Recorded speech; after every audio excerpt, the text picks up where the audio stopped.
পয়সা নেই। কেমন ছেলে তুমি? কিনবে না তোমার বেলা বইতাম কেন?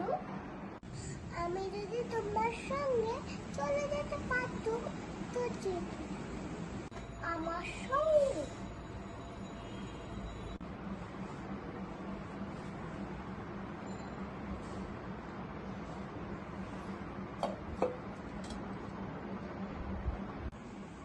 কত দূর থেকে হাঁটতে হাঁটতে চলে যাচ্ছে বলে বাবা, তুমি এখানে বসে কি করছো? কবিরাজ আমাকে বেরোতে বারণ করেছে, তাই আমি এখানেই বসে থাকি। বাছা, তোমার কি হয়েছে? আমি জানি না, আমি তো কিছু করিনি, তাই আমি জানি না আমার কি হয়েছে। তুমি কোথা থেকে আসছো? আমাদের গ্রাম থেকে আসছো। আমাদের গ্রাম অনেক দূরে। তোমাদের গ্রাম? আমাদের গ্রাম সেই পাহাড়ের তলায়, সামরি নদীর ধারে। পাহাড়, সামরি নদী, কি জানি তোমাদের গ্রাম হয়তো দেখেছি, বেশ আমার মনে পড়ে না। তুমি দেখেছো? পাহাড় তলায় কোনোদিনও গেছিলে নাকি? না, কোনোদিনও যাইনি, কিন্তু আমার মনে হয় যেন দেখেছি। গাছের তলায় তোমাদের গ্রাম, তার নাম রাস্তার ধারে না? ঠিক বলেছো বাবা, সেখানে পাহাড়ে সব গরু চড়ে বেড়াচ্ছে। কি আশ্চর্য! ঠিক বলেছো বাবা, আমাদের গ্রামে গরু চড়ে, খুব চড়ে।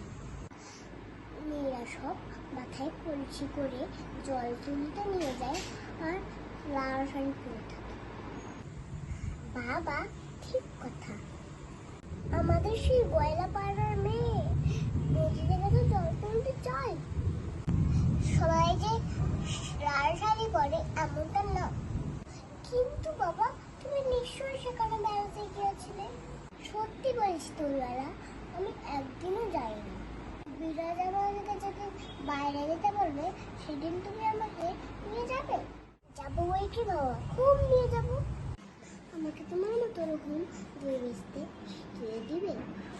ওরকম পাক্কা জমি, ওরকম দূরে রাস্তাতে।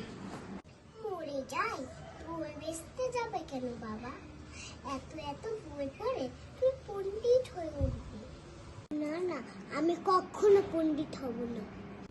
আমি তোমাদের রাঙা রাস্তার ধারে, তোমাদের পুরো বটের তলায় গোয়ালপাড়ার থেকে দই নিয়ে আসি। দূরে দূরে গ্রামে গ্রামে বেঁচে বেড়াবো। কিরকম করে তুমি বলো? দই দই, ভালো দই। আমাকেও সুরটা শিখিয়ে দিবে? হায় পোড়া কপাল, এই শুরু শিখবার সুর? না না, ও আমার শুনতে খুব ভালো লাগে। আকাশের খুব শেষ দিকে পাখিটা শুনলে যেমন মন উদাস হয়ে যায়, তেমনই রাস্তার মোড় থেকে যে সারির মধ্যে গিয়ে যখন তোমার ডাক আসছিল, আমার মনে হচ্ছিল, কি জানি কি মনে হচ্ছিল,